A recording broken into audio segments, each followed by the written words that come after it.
Hey, so I got a question, I think a couple of days ago, and it says, I'd like to hear your opinion on the possibility of bulking and gaining muscle mass when a person, such as myself, has pretty low body fat percentage. Is intermittent fasting, in this case, a good tool, or should I switch to a classic non intermittent fasting style eating? I would be very grateful for the answer because I've heard a lot of different opinions on that topic. Um, dude, so it'd be really easy for me to give you like a blanket answer and say if you're skinny and you have low body fat percentage, you shouldn't do intermittent fasting. But I've been through enough in my time lifting, in my time trying to build muscle, that I know that there are some very counterintuitive situations out there. There are situations where fasting is very called for. There are situations out there where certain diets will work for certain people and other diets won't. Right. So, for example, I fast. I've gained muscle while fasting before. I've gained muscle on a very low carbohydrate, high fat ketogenic diet before.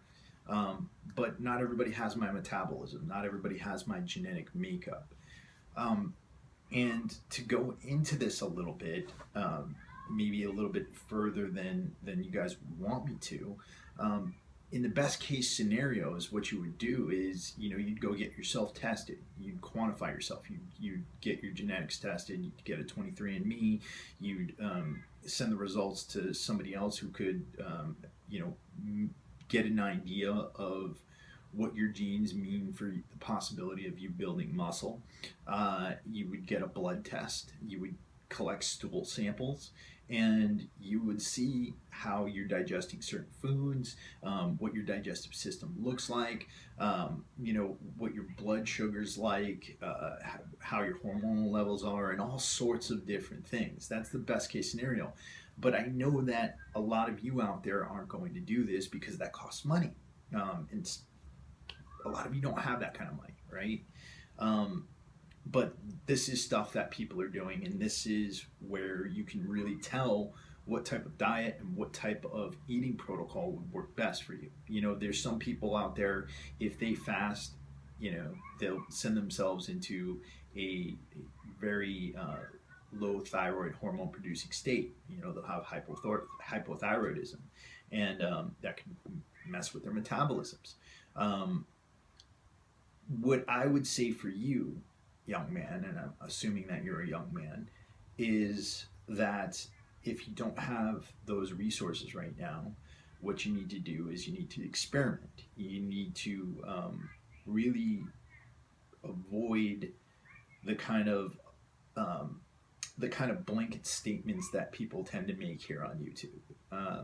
So you're skinny and you want to build muscle, yeah, that means you have to eat. But don't take the advice of going out there and just shoving 5,000 calories down your face. What my advice would be in this type of situation is to incrementally increase your calories and incrementally play around with your macronutrients. So that means, for a month, you eat at a certain caloric level with a certain macronutrient profile, and then slowly increase each month, increase by like 100 calories. What you're looking for is the minimum effective dose, right? And the minimum effective dose is the minimum amount that you're going to be able to eat while still building muscle and still maintaining, I guess, a lean body frame. And what I mean by lean is probably 10 to 12%. I'm not talking about 5%. I'm not talking about ripped and shredded. I'm talking about a healthy body fat percentage, right? Um, and then if you're doing that, you're going to find the point calorically, um, that you'll be able to eat and still digest and still be practicing healthy habits, but being able to add on some lean muscle mass. Now, the thing to remember is that muscle is really hard to gain. The body doesn't love putting on muscle. It's a very energy inefficient tissue. So it's going to be slow. So cherish those 1 pound gains. Cherish those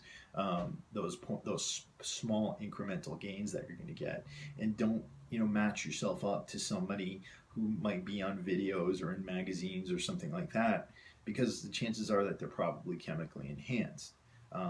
And you don't want to compare yourself to people like that. You want to be comparing yourself to yourself. Um, and then when you're thinking about macronutrients, again, you want to play around with the profiles a bit. So, if don't just shove hundreds of grams of protein into your face, because again, that could have deleterious effects on your digestive system. Incrementally play around with it. Incrementally play around with your fats. Maybe try ketosis for 6 weeks, see how you feel, or start with the traditional, or start with just getting 3 square meals a day, and then seeing how you feel, and playing around with things. Write everything down. Write down your mood. Write down your energy levels. Write down how you feel during your workouts, and that'll give you some good insights. Now, I'm sorry I'm not going into exact terms here, but what I'm trying to stop doing is the whole, okay, this is my method, this is what you're going to do, because I've been interviewing a lot of different types of people for the podcast, and some top experts in the self quantification field, and in nutrition, and in hormones, and science.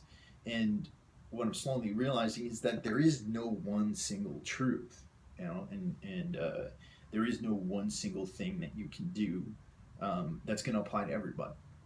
And so we have to get that out of our heads, and we have to get it out of our heads that there's some trick or some method that's just gonna pack muscle on for all of you, because there really isn't. Each of you is different genetically. Each of your ancestors came from different parts of the world, and each of you is going to have different nutritional requirements.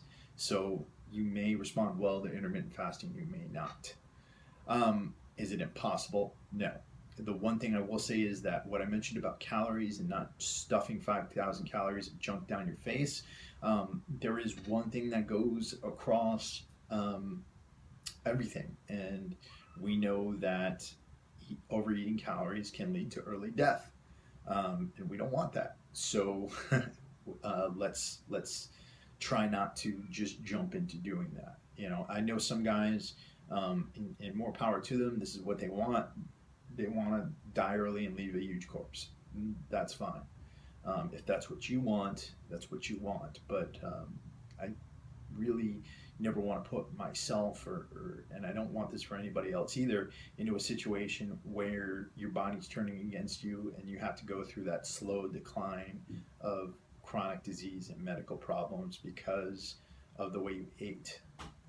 So that's my big thing there. And then the last thing is this: you really have to ask yourself why you want to put on muscle in the first place. Why do you want to bulk up? Is it because it's something that you want and it's going to be additive to your other dreams in this life? Or is it because you think that you're going to be accepted more by others by doing it? And it's a very personal thing. It's something that I've wrestled with throughout my life. And, it got to a point for me where I realized that half of the stuff I was doing, which was having a negative effect on my body, really wasn't for me or what I wanted out of this life. It was to keep up an image. And so exercise for me is something that's additive to everything I do now.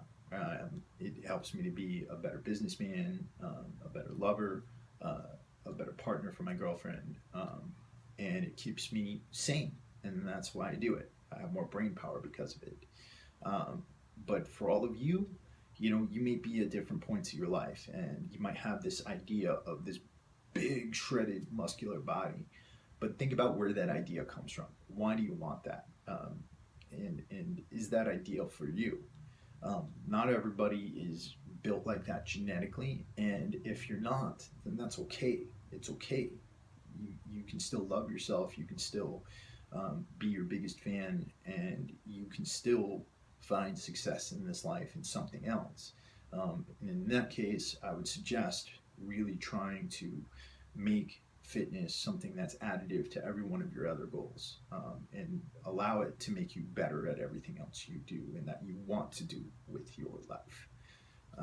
So that's it for today, and I hope that all made sense. And if not, let me know. And I'll talk to you all soon. Peace.